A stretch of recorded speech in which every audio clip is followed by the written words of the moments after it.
No es raro que tus órganos fallen y mueras. Dios mío, esto es serio.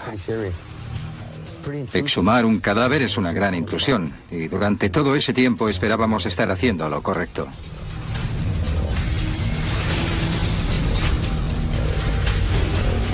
En 21 años de profesión no he conocido nunca a una persona tan fría.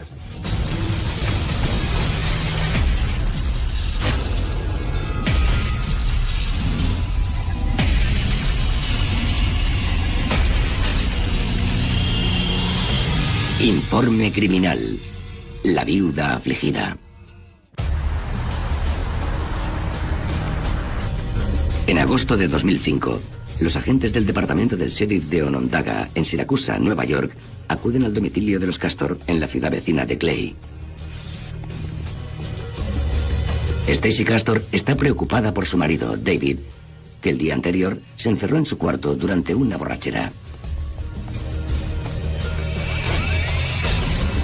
Esa mañana, Stacy se marchó a trabajar en el negocio familiar y llamó a casa varias veces sin obtener respuesta. Al principio pensó que se estaría recuperando, pero a las 2 aún no ha logrado contactar con él, por lo que alarmada llama a la policía para que vaya a su casa.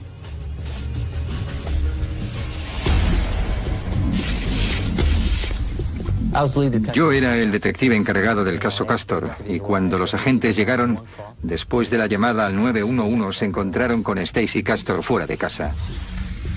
Estaba muy alterada porque ese comportamiento no era propio de su marido, y guardaban una escopeta bajo la cama. No había tenido noticias suyas en un tiempo, así que los agentes se apresuraron a entrar al dormitorio y descubrir qué estaba pasando.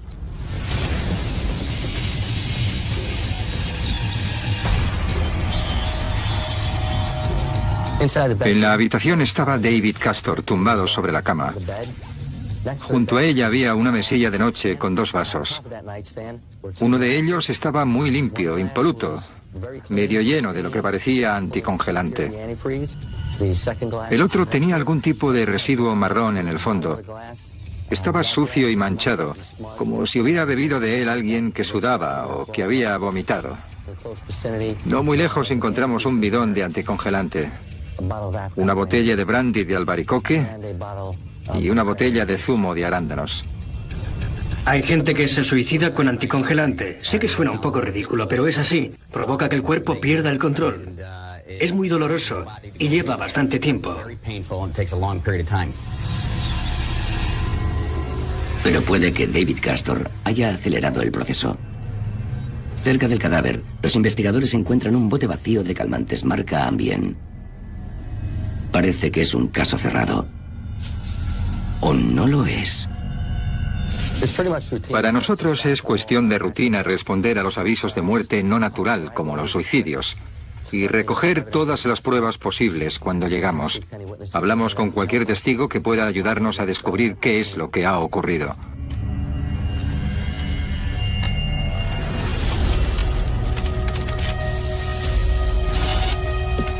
Al principio tratamos los suicidios como si fueran esos, suicidios.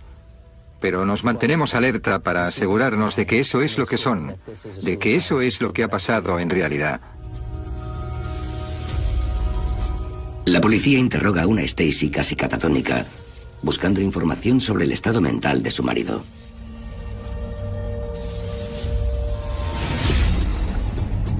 David Castor poseía su propia compañía de calefacción y ventilación, pero el negocio tenía deudas y el estrés estaba empezando a pasarle factura.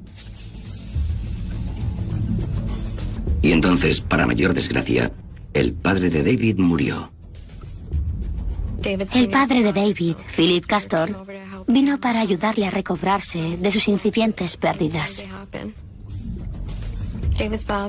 El padre de David falleció un mes antes de que él muriera. Según Stacy, David había estado deprimido y actuando de manera extraña durante semanas, y en los últimos días había estado malhumorado como nunca.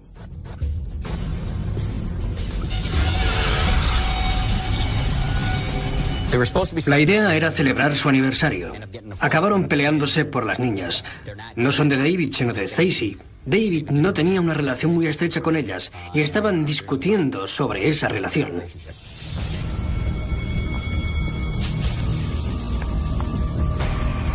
Las hijas de Stacy, Bree, de 18, y Ashley, de 20, no se llevaban bien con su padrastro. Ni él se llevaba bien con ellas. Al parecer, la animosidad era mutua. Parece que había cierta tensión en la casa. David no tenía ninguna relación con Ashley y Bree. A ellas les costaba aceptar a David. Y a David también le costaba aceptarlas a ellas. Era muy estricto y controlador, y estoy segura de que las chicas se rebelaban contra eso. En los últimos días, el problema de David con la bebida se había visto agravado. Así que Stacy llamó a un amigo de la familia para que fuera a ayudarles. La policía visita al amigo, Michael Coleman, para preguntarle cuáles fueron sus impresiones en casa de los Castor. Les cuenta a los investigadores que, al igual que a Stacy, le alarmó la actitud beligerante de David el domingo, el día anterior a que descubrieran su cadáver.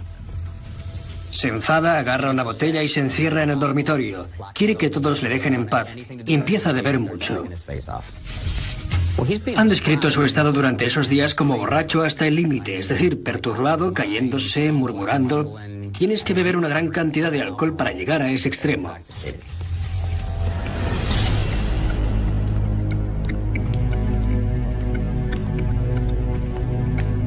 Dado el estado de David, Stacy y sus hijas aceptan el ofrecimiento de una amiga de quedarse con ella esa noche. Creen que no es seguro permanecer en casa. Todo apunta a que David no logró ahogar sus penas en la bebida. Y decidió acabar con todo usando anticongelante y calmantes. Pero los resultados de las pruebas revelan una historia muy distinta. Cuando recibimos los resultados preliminares de la autopsia, nos encontramos con que David no tenía una gota de alcohol en el cuerpo y tampoco tenía Ambien. Los investigadores están desconcertados. No podíamos entender cómo alguien que había estado bebiendo tanto todo el fin de semana no tenía restos de alcohol en el cuerpo. Y si al bote de Ambien vacío le faltaban unas 30 pastillas, ¿por qué tampoco había restos de Ambien? Así que empezamos a preguntarnos qué estaba pasando.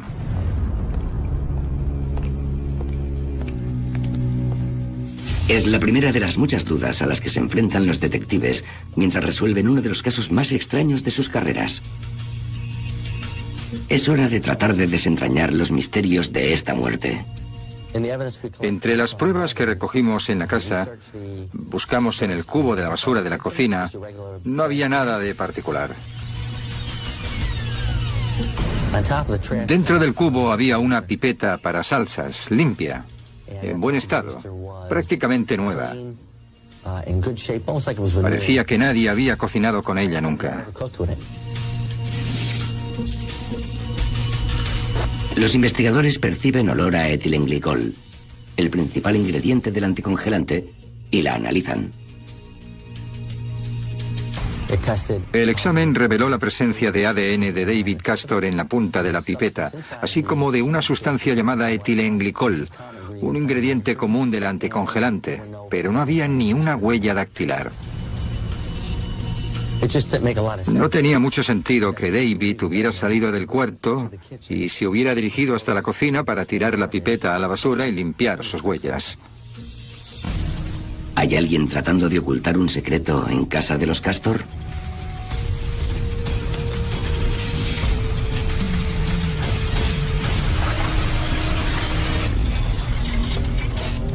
En Clay, Nueva York, David Castor ha sido hallado muerto, al parecer tras suicidarse, después de un agitado fin de semana con su mujer y sus hijastras. Pero la autopsia ha proporcionado más preguntas que respuestas. La causa de la muerte es una intoxicación con etilenglicol, provocada por beber anticongelante. A pesar de que Stacy informó de que su marido estaba ebrio, no se ha encontrado alcohol en el cuerpo de la víctima. Puede que malinterpretara la conducta de su marido. Cuando alguien ingiere etilenglicol, lo absorbe muy rápido, en 1 o 2 horas, y puede actuar como si estuviera borracho y llevara rato bebiendo. Y entonces el cuerpo lo metaboliza poco a poco en toxinas altamente letales. Pero ocurre de manera muy pausada. Es como una lenta espiral descendente. Al paciente le puede llevar hasta un par de días alcanzar ese estado. Los investigadores están perplejos por el descubrimiento de una pipeta para salsas empapada en anticongelante dentro de la basura. Tiene el ADN de David en la punta, pero ni rastro de huellas dactilares. El capitán sugirió que a lo mejor David se había llevado el anticongelante a la boca con la pipeta, pero a mí me pareció que eso no tenía sentido. ¿Estás tan desesperado que vas a matarte bebiendo anticongelante y te preocupas por cómo vas a tomártelo? Los investigadores tienen aún varias preguntas importantes sin responder. Pero con el paso de los días, las altas esferas de la oficina del sheriff presionan para zanjar el asunto.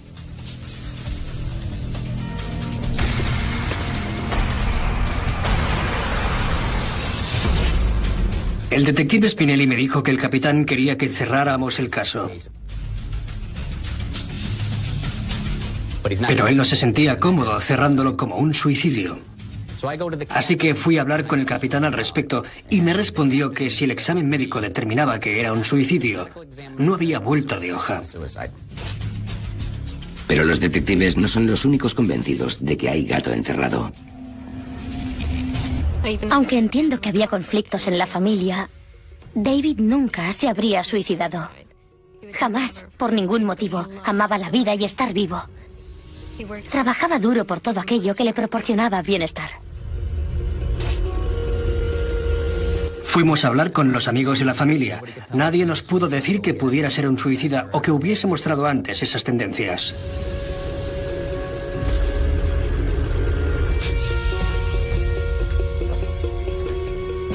Si David Castor no se envenenó a propósito, ¿cómo llegó el anticongelante a su cuerpo? ¿Y quién es el responsable? Los detectives empiezan a dibujar la línea temporal que conduce a la muerte de David. Tuvo que ingerir el anticongelante viernes al principio del fin de semana. Es una muerte lenta y horrible. Tarda en matarte. Así que no pudo ser el domingo o el lunes. Tuvo que ocurrir al principio del fin de semana. Aquí es donde está la pipeta. Si vas a matar a alguien con el anticongelante y no se lo bebe por sí solo, esperas a que esté fuera de combate y entonces le metes el líquido en la boca con la pipeta para salsas.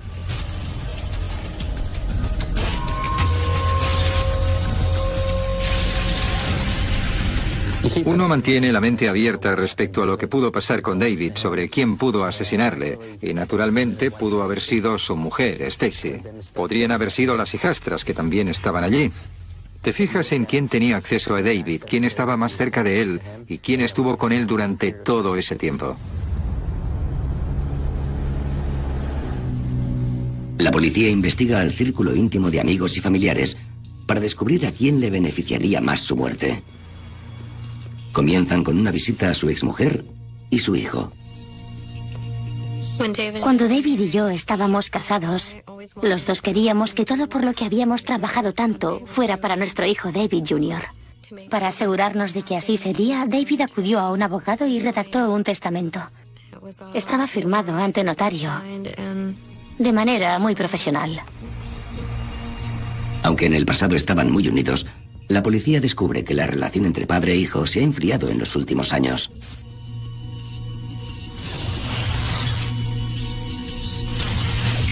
Cuando David era un niño, estaba muy unido a su padre. Lo hacían todo juntos. Ya fuera montar en motos de nieve, de agua o ir en quad.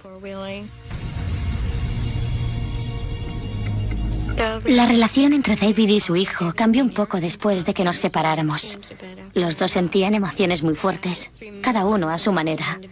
David podía ponerse muy radical y eso estaba hundiendo a nuestro hijo de verdad.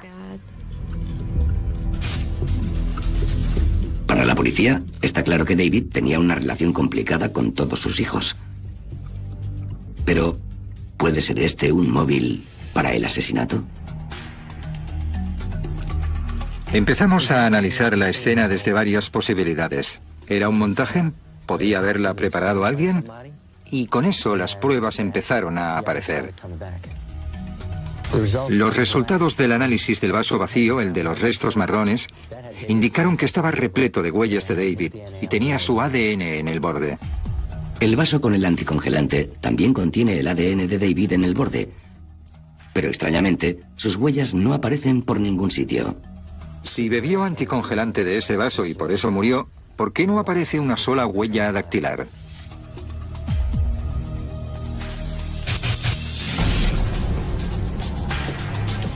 Los detectives vuelven a llevar a Stacy al departamento del sheriff para que conteste más preguntas sobre lo que pasó de verdad el fin de semana en el que murió su marido.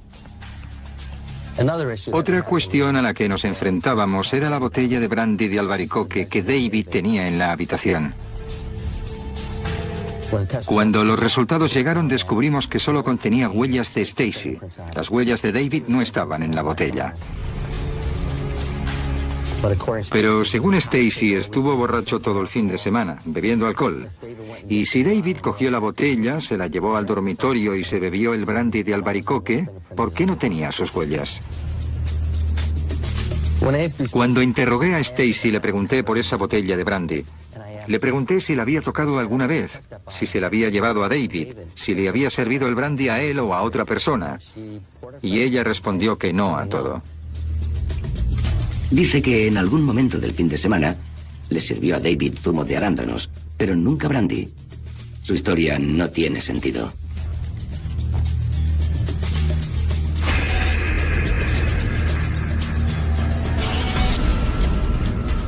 El forense había identificado el suicidio como causa de la muerte, pero ya no estábamos tan seguros de lo que había pasado. Cuando nos encontramos con estos resultados y aparecieron más y más pruebas, decidimos que no se trataba de un suicidio, sino de un homicidio. El forense lo había declarado un suicidio, pero nosotros pensábamos que se trataba de un homicidio. Así que organizamos una reunión con todo el mundo para convencerlos de nuestra idea del homicidio. Los detectives presentan sus recelos y nuevos descubrimientos al forense, el doctor Stopaker. Hablamos con él acerca de la posibilidad de que fuera un homicidio. El doctor estuvo de acuerdo, así que decidió cambiar su declaración de suicidio por causa indeterminada. Y entonces, sencillamente, tiramos con eso. Cuando los investigadores empiezan a profundizar en el pasado de Stacy Castor, les llama la atención su antigua vida como esposa de Michael Wallace. Y lo que los detectives descubren entonces causará un gran impacto en toda la investigación. Resulta que la viuda ya se había quedado viuda antes. Descubrimos que tuvo un primer marido que murió a los 38 años. Nos preguntamos a nosotros mismos, ¿2 maridos muertos, relativamente jóvenes? ¿Qué demonios está pasando aquí?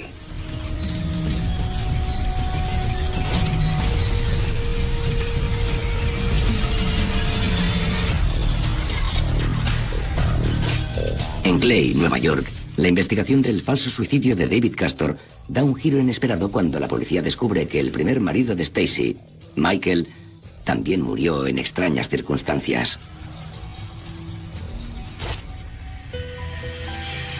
A todas luces, los Wallace eran un matrimonio feliz. No tenían mucho dinero, pero rebosaban amor y parecían muy felices, por lo menos hasta diciembre de 1999, cuando todo empezó a desmoronarse.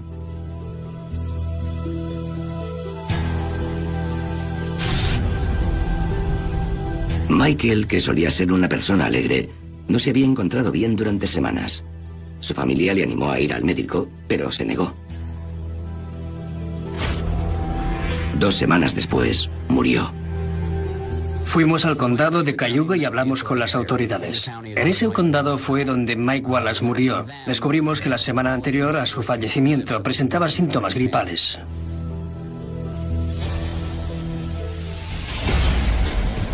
Se cree que la causa de la muerte es un ataque al corazón. La hermana de Mike, que quiere saber cómo un hombre de 38 años, sano y activo, ha podido morir así, le ruega a Stacy que autorice una autopsia. Pero ella se niega. Y sus motivos son desconcertantes. Stacy dijo que no quería una autopsia porque Mike era drogadicto y tenía el corazón débil y mala salud. Y que no le sorprendía nada que hubiera fallecido. Cuantos más detalles de la muerte de Wallace salen a la luz, más segura está la policía de que tiene entre sus manos a una viuda negra. Llega la hora de apretarle las tuercas a Stacy Castor. Los investigadores pinchan los teléfonos de la familia e interrogan a docenas de amigos y conocidos. Lo que queríamos hacer era mover el asunto, así que empezamos a hablar con sus conocidos. Al final, es normal que algunos se vayan de la lengua, y nosotros queríamos saber qué era lo que le llegaba a Stacy entonces, qué iba a decir ella. Otra cosa que hicimos fue solicitar los registros telefónicos del móvil de Stacy y el de su casa. Queríamos comprobar cuántas veces llamó de verdad a David para ver si estaba bien, ya que dijo que se preocupaba por él y quería ver cómo estaba.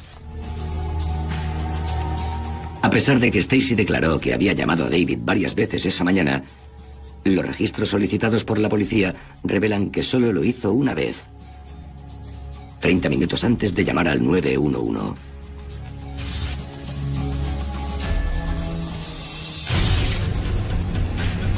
La policía también coloca cámaras de vídeo en la casa y en las tumbas de los dos maridos. Curiosamente, Stacy los ha enterrado los dos en terrenos adyacentes. Los detectives esperan que la afligida viuda visite a los fallecidos y revele información comprometedora junto a las tumbas. Pero la estrategia no funciona.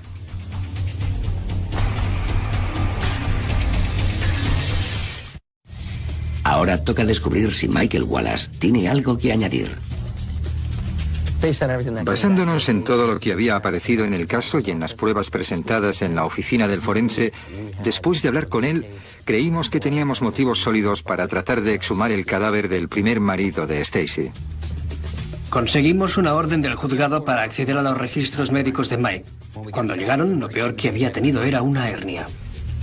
Desde luego, nada que ver con la afirmación de Stacy de que era un drogadicto con el corazón débil o de que estaba enfermo. El panorama se ponía feo para ella, así que fuimos al condado de Cayuga y hablamos con la oficina del sheriff y acudimos a la fiscalía del distrito y les dijimos que era preciso exhumar el cadáver de Mike Wallace, que teníamos que desenterrarlo. No es una decisión que se tome a la ligera. Exhumar un cadáver es una gran intrusión. No resulta nada agradable, sobre todo para la familia. Y durante todo ese tiempo esperábamos estar haciendo lo correcto. Pero con dos maridos muertos y sin pruebas suficientes, esta puede ser la única manera de impedir que una asesina se salga con la suya otra vez.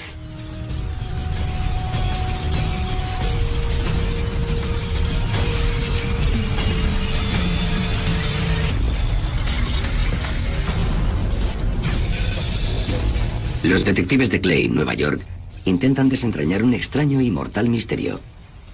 Las sospechas de que Stacy ha asesinado a su segundo marido con una dosis letal de anticongelante lleva a los detectives a pedir la exhumación del primer marido para averiguar qué lo mató a él. Han pasado 7 años desde que Michael Wallace muriera de un extraño ataque al corazón, tras 2 semanas de gripe. Recibí una llamada del médico de la oficina del forense. Me dijo que no me lo iba a creer, que el cuerpo de Mike Wallace estaba lleno de cristalizaciones. Y entonces entendí lo que quería decir.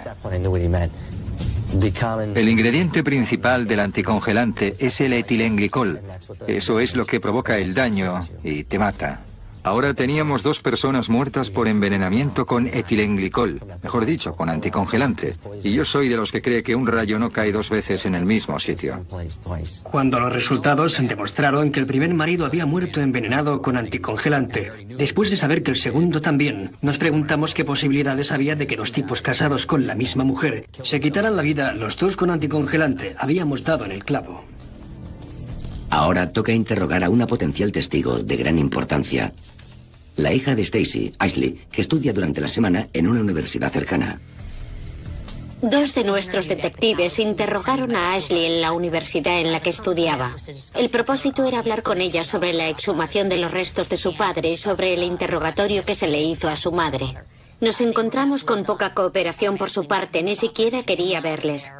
Estaba muy enfadada por el hecho de que creyéramos que su madre podía haber cometido esos crímenes y que la buscáramos por eso.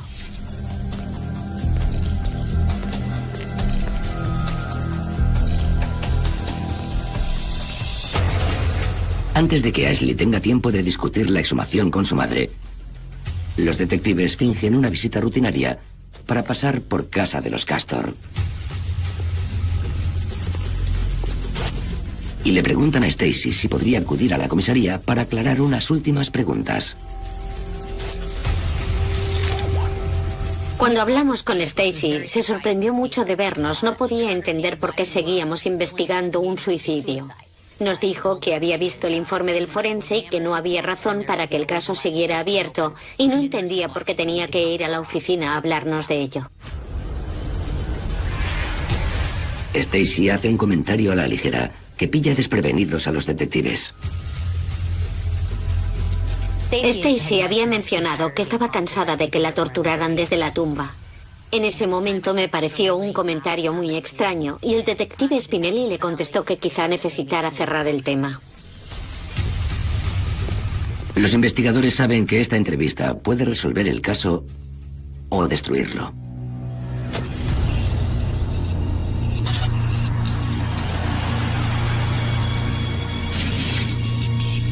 En comisaría, los agentes siguen el interrogatorio por una pantalla en otra habitación, mientras el detective Spinelli lo dirige. Cuando hablé con Stacy, la última pregunta que le hice era sobre los vasos de la mesilla de noche, porque era importante saber qué había pasado con ellos. Le enseñé a Stacy una foto de los vasos sobre la mesilla y le pregunté si podía decirme en cuál le había servido a David zumo de arándanos cuando lo pidió. Miró la foto y contestó: bueno, cuando eché el anticongelador. Entonces me miró y se corrigió. Quiero decir, el zumo. Me estás confundiendo. Yo le dije que era una pregunta sencilla, que no la estaba confundiendo. Solo le había preguntado en qué vaso había servido el zumo. Ella me contestó que la estaba confundiendo, saltando de una cosa a otra. Le temblaba la voz. Estaba como un ciervo en medio de la carretera, y cuando el detective Spinelli trató de preguntarle más cosas, dijo que ya no iba a decir nada más.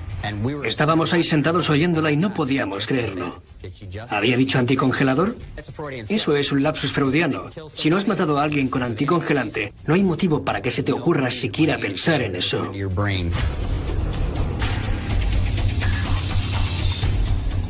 En los días posteriores a la entrevista, la policía prepara una orden de arresto contra Stacy Castor.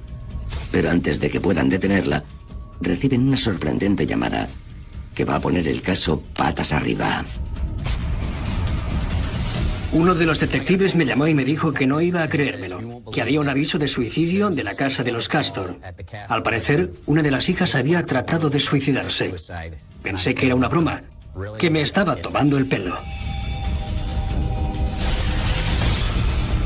Pero no era ninguna broma. Tuvieron que trasladar a Ashley al hospital.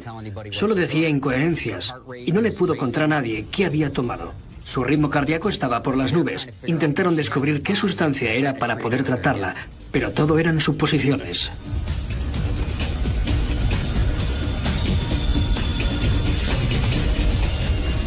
Ashley ha dejado una pasmosa nota de suicidio escrita a ordenador. En la nota decía que ella había matado a David y también a su padre años atrás. La carta también contiene nueva información. Usó anticongelante y matarratas para acabar con ellos. No teníamos ni idea de lo del matarratas hasta esa nota. El asesino lo habría sabido, por supuesto. Teníamos muestras de tejido celular de Mike Wallace, así que el cotejo iba a resultar sencillo. ¿Es posible que la asesina estuviera ante las narices de la policía todo ese tiempo? Hay testigos que recuerdan que había mostrado una alarmante falta de emoción en el funeral de su padrastro.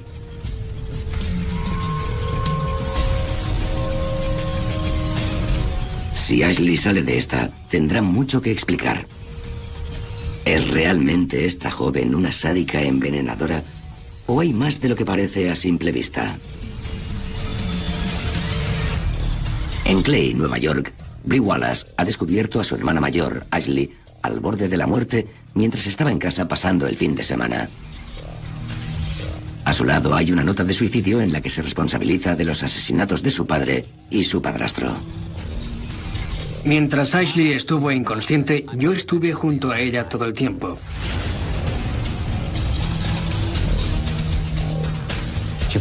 Cuando empezó a recobrarse, le pregunté sobre su intento de suicidio y se quedó completamente sorprendida.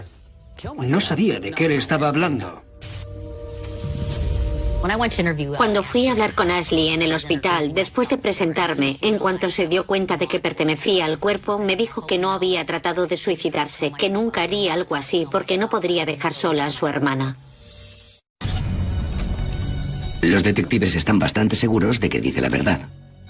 Estudian la nota con más atención para encontrar respuestas. Cuando leí la nota de suicidio, lo primero que me llamó la atención me golpeó como un mazo.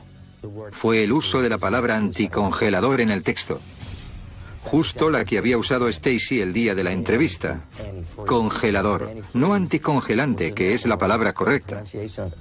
Ahí estaba escrita la palabra exacta que Stacy había usado aquel día. Nos dimos cuenta de que no era una coincidencia.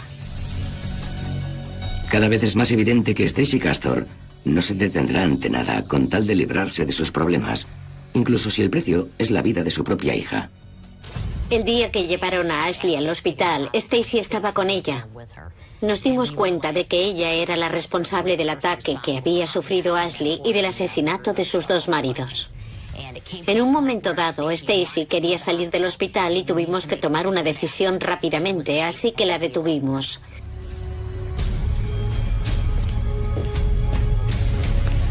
No podíamos darle otra oportunidad de hacer daño a Ashley ni a nadie más.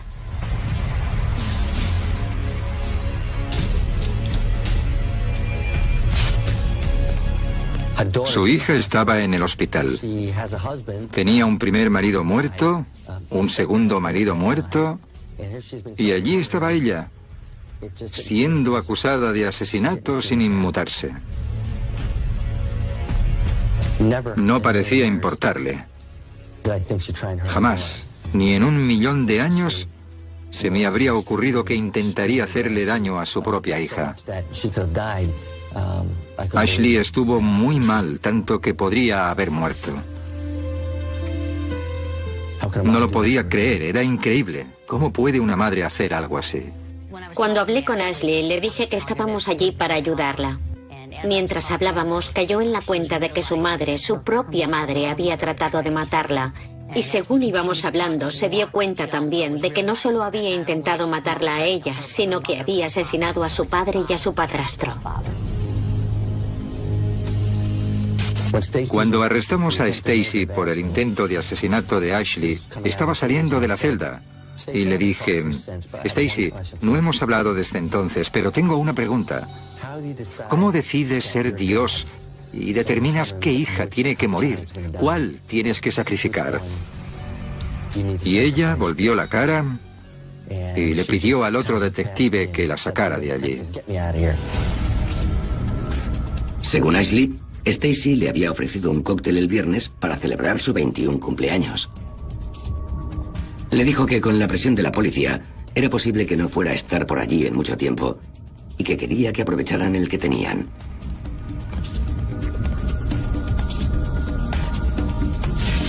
Al poco de terminar su bebida, Ashley empieza a encontrarse mal. No sabe que acaba de ingerir una dosis casi letal de pastillas disueltas. A las 5 de la tarde se encuentra tan mal que se va a su cuarto, donde su hermana Bree la encuentra al día siguiente, sudando, semi-inconsciente y con los ojos vidriosos. Con Stacy Castor en prisión preventiva, los investigadores tratan de levantar contra ella la acusación más sólida posible. Se han producido grandes avances científicos en los laboratorios policiales de este país. Si cometes un error durante un crimen, te vamos a encontrar. En la nota de suicidio no solo decía que había tratado de matar a Mike Wallace con anticongelador, sino que también lo intentó con matarratas. Poco después recibimos otra llamada. Sí que había matarratas en el cuerpo de Michael. La persona que había escrito la nota era la asesina de Michael Wallace y David Castor, sin ninguna duda. Los técnicos extraen un único juego de huellas dactilares de la nota que coinciden con las de Stacy Castor.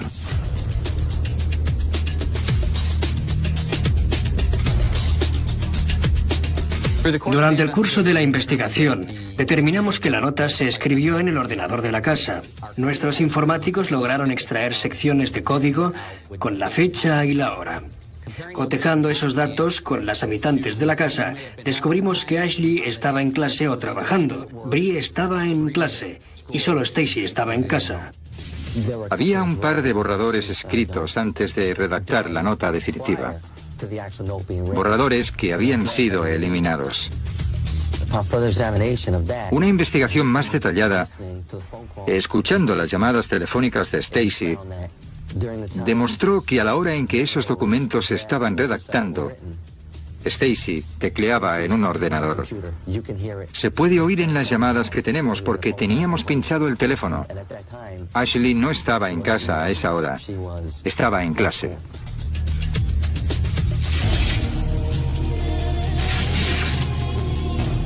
Fría, calculadora y egoísta.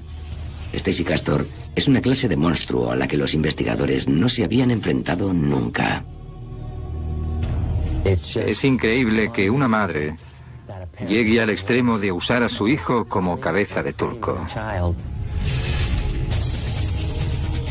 La policía aún se pregunta qué llevó a Stacy a envenenar a su propia familia. Creo que mató a sus maridos porque estaba harta y no tenía otra manera de deshacerse de ellos. En 21 años de profesión nunca he conocido a una persona tan fría. Pero la primera mujer de David piensa que la respuesta es más sencilla: codicia. Cuando me dijeron que David y Stacy se habían casado, me dije que ahí no había amor. Pensé que solo quería sus propiedades. El negocio, la casa, lo quería todo. Efectivamente, en su testamento, David lega todas sus posesiones a Stacy y no le deja nada a su hijo. Cuando David Jr. recibió una copia del testamento que supuestamente había escrito su padre, yo la vi. Y lo primero que dije fue que ese no era el testamento de David. David no escribiría un testamento así. Habría acudido a un abogado que lo certificara y no habría dejado fuera a su único hijo. La firma era bastante temblorosa. Parecía copiada. No era la firma de David, ni era su testamento. La exmujer de David denunció que éste le dejaba todo a Stacy en el testamento y que no le dejaba nada a su hijo, lo que nos pareció un poco raro. Cuando la arrestamos estábamos muy ocupados, así que la Fiscalía del Distrito se encargó de ese asunto e interrogó a varias personas al respecto. Y la conclusión fue que Stacy había falsificado el testamento. Se añade otro cargo a la creciente lista de crímenes por los que Stacy tendrá que responder ante los tribunales.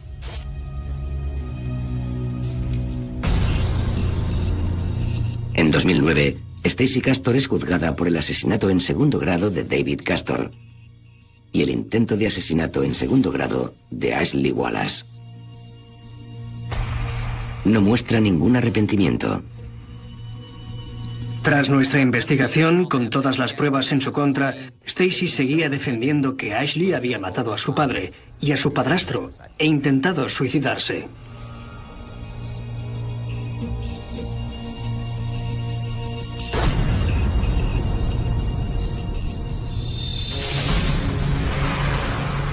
El 31 de enero de 2009, el jurado comienza a deliberar.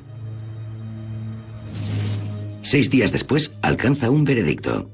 Stacy Castor es culpable de todos los cargos y es condenada a 51 años y 4 meses de prisión. Por fin se ha hecho justicia. La viuda negra no volverá a matar. Este caso fue muy especial, porque teníamos la ciencia forense, la informática y la medicina trabajando al unísono para acusar a esta mujer. Y todas esas disciplinas fueron necesarias para conseguir la condena. Pero para las hijas de Stacy, el resultado es agridulce. Por culpa de las acciones de esta mujer, no tienen padre, no tienen padrastro y no tienen abuela.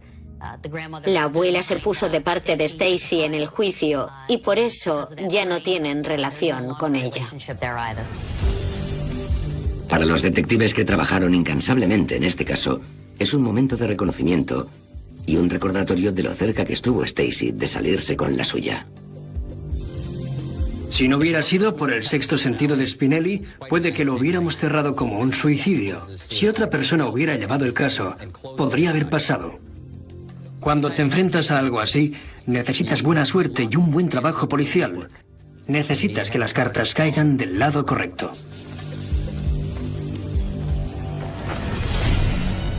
El condado de Cayuga aún tiene que acusar a Stacy de los cargos de asesinato por la muerte de su primer marido, Michael.